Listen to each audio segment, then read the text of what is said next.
Mesdames et messieurs, mes chers amis, mesdames et messieurs les membres du jury, vous la connaissez bien, la folie. Du moins, je le souhaite. Ces 12 instants d'oubli où l'on ne veut plus faire que la fête.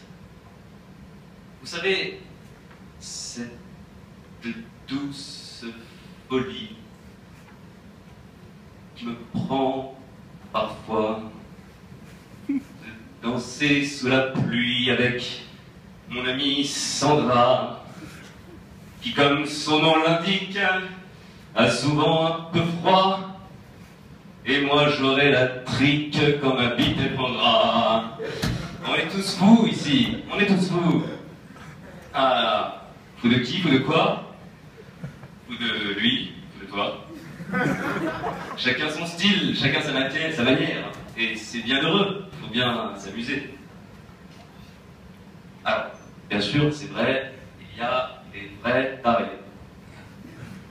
Les gars, au mieux, on a arrêté de les suivre, et ils sont partis dans une sorte de pirouette, cacahuète, ego trip total dont ils ne reviendront jamais, et c'est pas plus mal.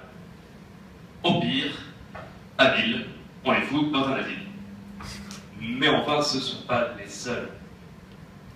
On pourrait en citer des tas, des folies. On pourrait citer lui, par exemple, le fou de bouffe, le gourmand infini, qui aime tellement la mimolette qu'il en a la demi-molle. Ou encore cette folle de rage, pourtant si belle femme. Une bombe latino qui sort une bombe lacrymo. Non, c'est dommage. Ou lui, notre Romain, le fou amoureux qui nous a tous envoyé nous faire foutre hors de Corongue, et il veut voir personne d'autre, le gars. Oui, les amis, il faut s'y faire. Il faut laisser Lucifer. Nous sommes fous. Tout le monde. Et de quel ridicule d'ailleurs ferait preuve celui qui nous expliquerait qu'il ne le serait pas. Ah non, moi je n'ai aucune folie. Je suis 100% ça. 100% ça. Ça fait penser aux ladyboys sur Tinder. 100% girl. 100% girl. Ne vous inquiétez pas. Si je m'inquiète. Ah, je m'inquiète, c'est dommage. C'est dommage que l'on retienne sa folie au point de ne plus la voir. Au point de ne plus la sentir et d'affirmer avec une sincérité aveugle que l'on est saint d'esprit. Mesdames et messieurs, vous l'aurez compris, je ne ferai pas le procès de la folie ce soir, au risque de tous nous condamner. En revanche, je suis invité à me demander si folie et pouvoir font bon ménage, ou s'il faudrait mieux choisir les rois parmi les plus sages. Face à l'importance galactique de cette question, dont l'immanente absoluté porte en elle la promesse de sa propre éternité et la réminiscence transcendantale de son inverse, il convient de revenir au basique afin de ne pas raisonner depuis des sphères dans lesquelles j'ai peur de vous perdre. Donc, retour au basique. Sergent, retour à la base. Et qu'est-ce que c'est la base? Qu'est-ce que c'est la base? Oui, la base, c'est le Seigneur des Anneaux.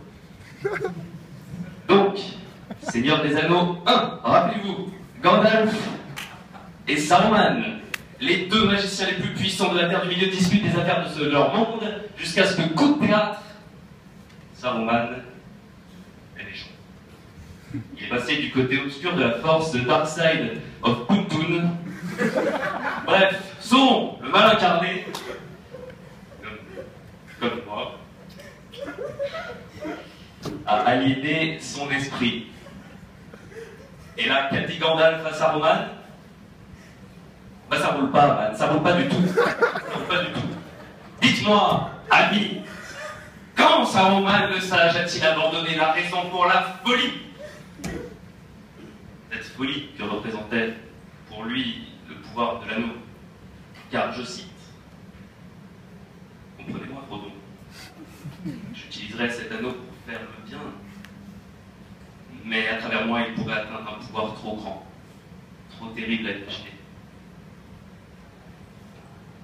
Et oui, dangereuse folie, destructrice si on la met entre de mauvaises mains. De quelle folie étaient empreints tous ces Hitler, Staline, Mao Zedong, Kim Jong, mes couilles et autres malades mentaux.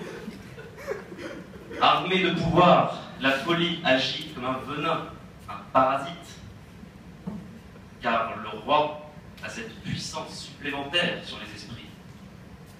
Il a cette autorité au nom de laquelle les pires crimes sont justifiés et les plus grandes folies méticuleusement rationalisées. Armée de pouvoir, la folie peut conduire les hommes à commettre de sang-froid des actes dont les brutes ne sont capables que lors de courts instants et au paroxysme de la rage, du désir ou de la peur. Et de même, qui conseille les rois aujourd'hui? Tous ces banquiers, ces politiques et autres cols blancs, toujours plus avides de fric, de yachts, de compliments de gens qu'ils méprisent. Ces fous qui mourront au téléphone sans une pensée pour personne. Regardez où cela nous mène. Je vous le dis. La baraque, au pavot, est en feu. Qu'en dira-t-on de tous ces bouches-trous, ces fions, qui mériteraient qu'on soulève leur jupé, qu'on leur mette une bonne fessée? Ces brels, ce Trump, dans des valses à 1000 temps, qui prennent encore l'OTAN, et la balade dure encore. Merkel folie. Bref, difficile pour des fous de retenir une leçon écologique, mais on ne fera pas mine de s'étonner de la montée des eaux. Les femmes savent depuis des millénaires que lorsqu'il fait chaud, ça brûle. Mes chers amis, excusez le sérieux de ma conclusion, mais il y a de l'espoir en l'homme, pas en la société. Et qu'est-ce que la société, si ce n'est la folie au pouvoir?